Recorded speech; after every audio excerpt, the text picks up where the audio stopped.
Let me introduce to you our featured speaker tonight, Shelley Lubben. Shelley is an embodiment of the power of the gospel of Jesus Christ. She was stuck for 8 years in the sex industry, 2 years in the porn industry.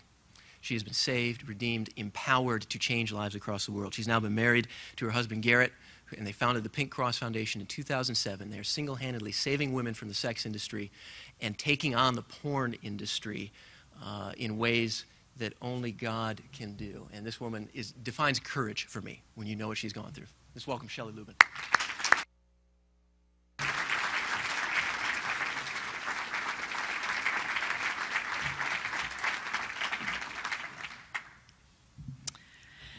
Thank you, pureHOPE, so much for giving me the honor of speaking tonight and for sharing in your awesome celebration of a successful year. Congratulations.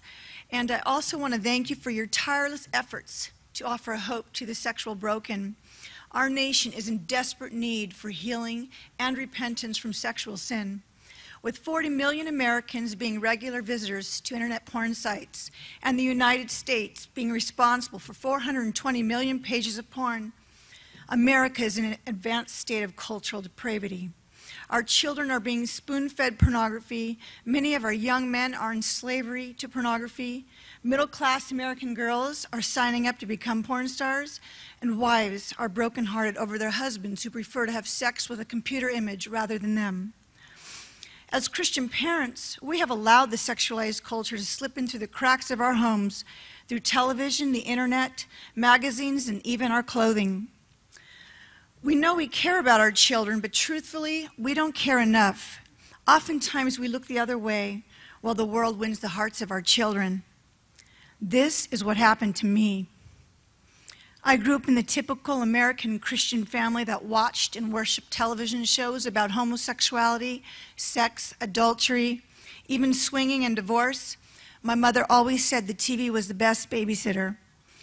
As a child, I was left to myself often.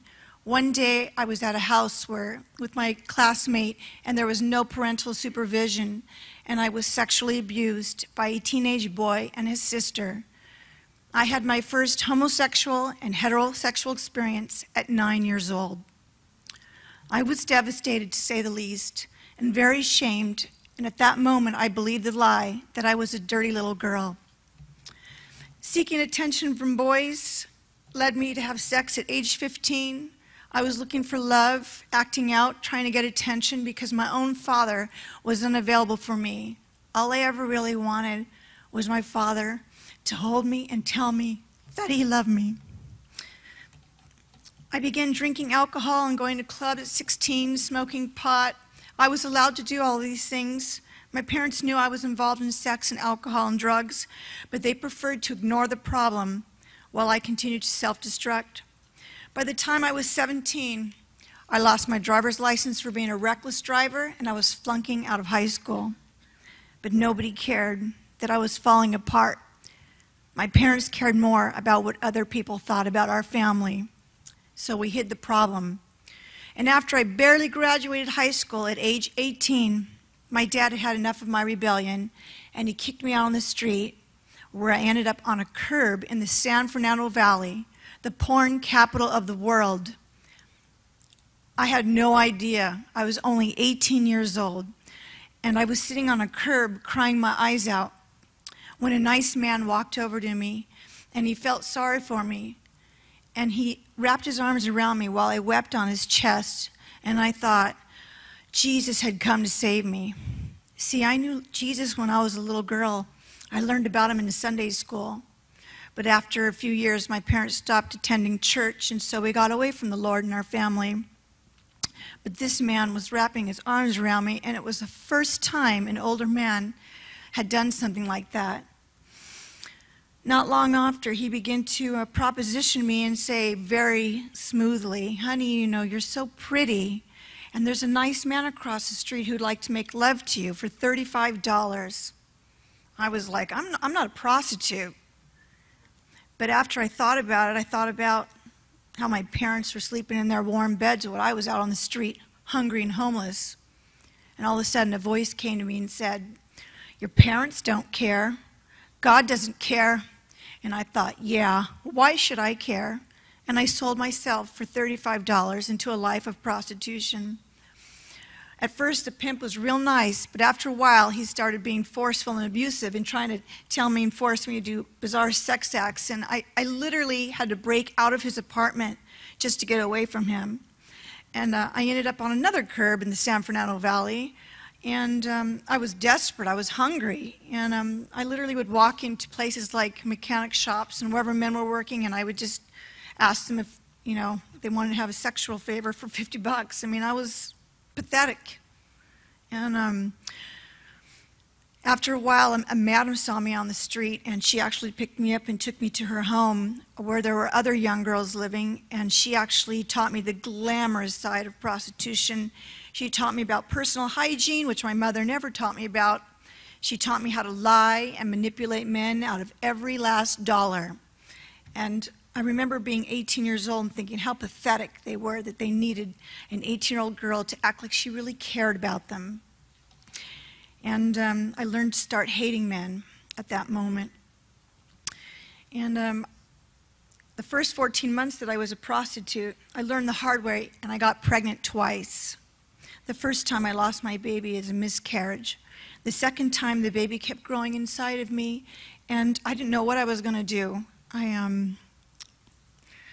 I prayed to God, and I said, God, can you help me? Can you get me out of this? I don't know what to do, And crosses, things like abortion crossed my mind, and I thought, there's no way I could kill my baby. There's one value I had left from Sunday school, and that was I could never kill my own baby. And so I kept my baby, and I left the madam, and I went down to downtown Los Angeles and lived in a hotel and started working in strip clubs. I actually stole an ID because you had to be 21 to work in topless clubs. And, I was there for a few months, and at first you're new meat, and all the guys love you, and they're tipping you, but after a few months, you're old meat, and you have to go to another strip club, and you have to move around, and actually stripping was just as bad as prostitution. Men were putting drugs in our drinks, they were grabbing us, pulling our hair, telling us everything that was wrong with us, what we needed to fix, meeting their demands, and I just, more and more, my hatred for men grew.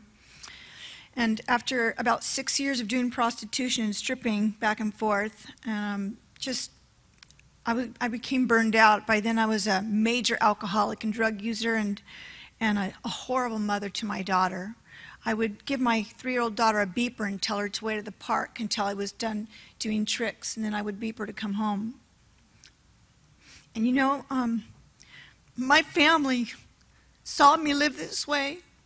They saw their granddaughter suffer, and yet they still ignored the problem. No one came to me in those years that I was a prostitute and stripper. No Christians ever reached out to me and said, "Are you okay, honey?" Clearly, I was a mess, but no one cared. I was just a hooker to everybody. By the time 6 years had passed, I was totally burned out on prostitution and strip clubs. And a porn star came into the strip club and saw me dancing and told me how hot I was and that I should try doing porn. And of course I was like, porn, Back then it was in the 90s and there was no internet, so you didn't know a lot about porn. But it appealed to me because she said porn was legal and you could make like $2,000 a movie. And I thought, wow, that's a lot of money for a burned out prostitute. And I asked her, is it safe? And of course she assured me that porn people were the cleanest people in the world because they got an AIDS test every 30 days. So I agreed reluctantly, and I showed up to my first porn scene, and it was traumatic.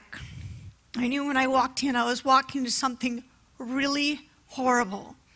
And only alcohol and drugs could get me through it.